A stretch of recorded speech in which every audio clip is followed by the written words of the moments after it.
ఒక పక్క మనం ఇచ్చిన హామీలు నెరవేరలేదు, చుట్టుపక్కల ఆసుపత్రులు పెడతాం, ఈ పొల్యూషన్ ప్రభావిత ప్రాంతాలకి మేము ట్రీట్మెంట్ చేస్తాం, వాళ్ళకి నిత్యం వైద్య సేవలు ఇస్తామన్నారు, అది చేయలేదు. అభివృద్ధికి నిధులు ఇస్తామన్నారు, అది చేయలేదు. ఏమీ చేయకుండా వీటీపీఎస్ నుంచి అభివృద్ధికి ఇవ్వాల్సిన నిధులు పేదలు ఆక్రమించుకున్న భూములకి సంబంధించి 5.5 కోట్ల రూపాయలు కూడా జమ వేసుకొని కేవలం 9 కోట్ల రూపాయలు ఇచ్చి ఇటీవలే పోరగా ఒక 4 కోట్ల రూపాయలు ఇచ్చారు. ఇంకా 30 కోట్ల రూపాయలు అక్కడ స్థానిక ప్రాంత అభివృద్ధికి నిధులు ఇవ్వాలి, అవి ఇవ్వకపోగా కొత్తగా ఇది తీసుకొచ్చి అమ్మే కార్యక్రమం పెట్టారు. అసలే బూడిద కాలుష్యం మీద ప్రజల్లో ఆందోళన ఉంటే వాళ్ళ ఆందోళనలు ఇదిగో ఇట్లా 120 కోట్లు ఇచ్చారు, పొల్యూషన్ తగ్గుతుంది అని మేము వాళ్ళకి సమర్థించి చెప్తా ఉన్నాం అధ్యక్ష. ఈ లోపల ఈ మొత్తం చిన్న సన్నకారు వ్యక్తులు తెలుగుదేశం పార్టీ కూటమి కుటుంబానికి మద్దతు ఇచ్చి ఆ 7 గ్రామాల్లో నాకు మొన్న 15,000 మెజార్టీ వచ్చింది అధ్యక్ష. వాళ్ళందరూ మన కూటమి పార్టీకి సంబంధించిన కుటుంబాలు, వాళ్ళందరూ ఇప్పుడు ఓ పక్క P4 అని చెప్పి ముఖ్యమంత్రి గారు వాళ్ళందరికీ పేద కుటుంబాలకు ఉపాధి కల్పిస్తుంటే ఉన్న ఉపాధి తీస్తా ఉన్నారు అధ్యక్ష. దయచేసి నేను చివరగా ఒక్క మాట మీ ద్వారా మంత్రి గారికి తెలియజేస్తా ఉన్నా, ఎట్టి పరిస్థితుల్లో 3 సంవత్సరాలకి 12 కోట్లకి జెన్కో వాళ్ళు టెండర్లు పిలవడం జరిగింది అధ్యక్ష. దాంట్లో బూడిద చెరువుకి పిలిచిన టెండరు 2,80,00,000. కేవలం నేను దాని గురించే మాట్లాడుతా ఉన్నా. 9 కోట్ల రూపాయలు ఏమైతే ఉందో అది లోపల ఎప్పుడు సిమెంట్ ఫ్యాక్టరీలకు ఇస్తారో వాళ్ళకే ఇచ్చుకోమనండి. కానీ బూడిద చెరువులోంచి ఇచ్చేది కనుక వాళ్ళ పొట్ట కొడితే మనకి ఇది రాజకీయంగా కావచ్చు, స్థానికంగా కావచ్చు తీవ్రమైన పరిణామాలు జరుగుతాయి అధ్యక్ష. నేను 2 చేతులు ఎత్తి నమస్కరిస్తూ మంత్రి గారిని కోరేది ఏంటంటే, స్థానికులకి కష్టం కలగకుండా, ఇబ్బంది కలగకుండా ఏమైతే ఆ 2,80,00,000 మీకు గనక అది తొలగించడం కష్టమైతే నేను ఈ సభాముఖంగా చెప్తా ఉన్నాను, ఆ 2,80,00,000 నా జేబులోంచి నేను డబ్బులు కడతాను. స్థానికులను మటుకు ఉచితంగా బూడిద తీసుకెళ్లేటట్టుగా చేయండి అధ్యక్ష. లేకపోతే ఇది మన ప్రభుత్వానికి, పార్టీకి, అందరికీ చెడ్డ పేరు వస్తుంది, ఇది తీవ్రమైనటువంటి ఇబ్బందులు వస్తాయి, స్థానికంగా ఉద్యమాలు చెలరేగుతాయి, చాలా ఇబ్బంది జరుగుతుందని సభాముఖంగా మంత్రి గారికి తెలియజేస్తూ 1974లో ఆనాటి ప్రధాని ఇందిరాగాంధీ గారితో శంకుస్థాపన చేసి 1980లో మొదటగా స్టేజ్ 1 కింద 210x2 యూనిట్లు ప్రారంభించడం జరిగింది అధ్యక్ష. కాలక్రమంలో స్టేజ్ 2, 3, 4, 5 అన్నీ అయ్యి ఈ రోజున 2,560 మెగావాట్ల థర్మల్ విద్యుత్తు అక్కడ తయారవుతా ఉంది అధ్యక్ష. దానికి సగటున ప్రతిరోజు 35,000 టన్నులు బొగ్గు వినియోగిస్తా ఉన్నారు అధ్యక్ష.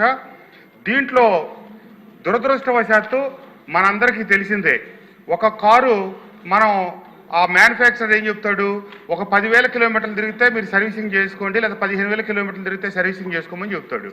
కానీ 1,00,000 కిలోమీటర్లు తిరిగినా ఇంజిన్ ఆయిల్ మార్చకుండా సర్వీసింగ్ చేయకుండా ఉంటే ఆ వాహనం ఏ రకమైన పొల్యూషన్ విడుదల చేస్తుందో మనందరికి తెలిసిన విషయమే. అట్లాగే వీటీపీఎస్ గతంలో ఎన్నో ప్రతిష్టాత్మక అవార్డులు తీసుకొని ఏషియాలోని అత్యుత్తమ పనితీరు కనబరిచిన వీటీపీఎస్ 45 సంవత్సరాలు పూర్తయిన తర్వాత ఈ రోజున ఏంటంటే గడిచిన 5 సంవత్సరాల కాలంలో జగన్మోహన్ రెడ్డి గారి పరిపాలనా కాలంలో దురదృష్టవశాత్తు ఒక్క రూపాయి అంటే ఒక్క రూపాయి కూడా మెయింటెనెన్స్కి నిధులు కేటాయించక ఈ ఇబ్రహీంపట్నం, కొండపల్లి పరిసర ప్రాంతాలు మొత్తం రావాల్సిన దానికంటే స్వల్పంగా ఎక్కువ వస్తుందని మంత్రి గారు చెప్పారు అధ్యక్ష. మేము రోజు అక్కడే ఉంటాం, ప్రతిరోజు నేను అక్కడే తిరుగుతాను. కొన్ని 100 రెట్లు ఎక్కువ పొల్యూషన్ వస్తూ ఉంది అక్కడ. ఎందుకంటే కాలం చెల్లిపోయినాయి.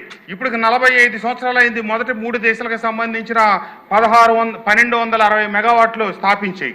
కేంద్ర ప్రభుత్వ నియమావళి ప్రకారం పొడిగించగా 2025వ సంవత్సరం చివర దాని కాల వ్యవధి ముగిసిపోయింది ఆ 6 యూనిట్లకి. కానీ ఇటీవల కాలం కేంద్ర ప్రభుత్వం మళ్ళీ ఇంకొక 5 సంవత్సరాలకి పొడిగింపించింది. ఇది యూనిట్లు మూసేస్తాం కదా అని చెప్పి మెయింటెనెన్స్ పూర్తిగా మానేశారు.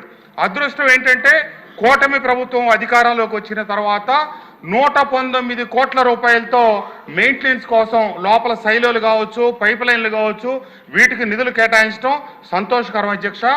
కానీ దురదృష్టం ఏంటంటే చాలా ఇబ్బంది పడుతున్నప్పటికీ ఇంతటి విపరీతమైన పొల్యూషను ఎందుకంటే ఈ 119 కోట్లలో అది నిదానంగా పనులు జరుగుతూ ఉన్నాయి. నాకున్న సమాచారం మేరకు ఇప్పుడు దాదాపుగా 50 కోట్ల రూపాయల పనే జరిగింది. ఇంకా 70 కోట్ల రూపాయల దగ్గర పని జరిగితే తప్పితే ఆ పొల్యూషన్ అనేది కొంతవరకు అదుపులోకి రాదు.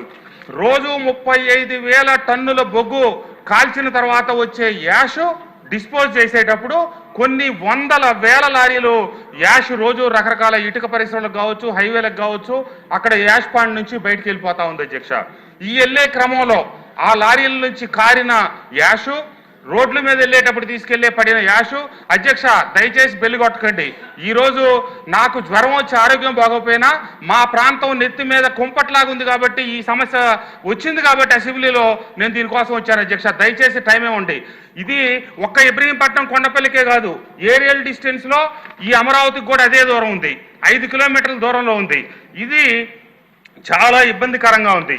అంతేకాకుండా VTPS యాజమాన్యం అక్కడ స్థానికులకి ఉపాధి కల్పిస్తుంది అనుకొని ఆనాటి పెద్దలు చెనుమోలు వెంకట్రావు గారు, మల్లెల పద్మనాభరావు గారు తదితర పెద్దలందరూ రైతాంగాన్ని ఒప్పించి ఈ భూములు ఇప్పిస్తే ఉద్యోగ అవకాశాలు వస్తాయి, ఉపాధి అవకాశాలు వస్తాయంటే ఏవి రాకపోగా చివరకు మిగిలింది ఏంటంటే బూడిద కాలుష్యం.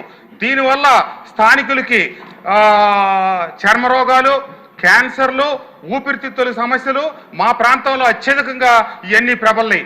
7 ఎఫెక్టెడ్ విలేజెస్ ఉన్నాయి. దానికి ఆనుకొని ఇబ్రహీంపట్నం, కొండపల్లి, మూలపాడు, జూపూడి, కిలేశ్వరం, తుమ్మలపాలెం, అలాగే ఏలప్రోలు, మన గుంటుపల్లి అనే గ్రామాల అధ్యక్ష.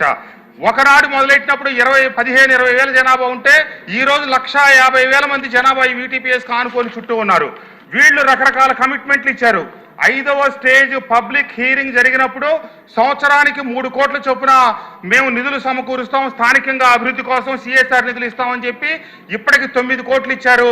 కొంతమంది పేదలు ఆక్రమించుకున్న భూముల కింద 5 కోట్లు ఖర్చు రాసేసి చేతులు దులుపుకున్నారు అధ్యక్ష.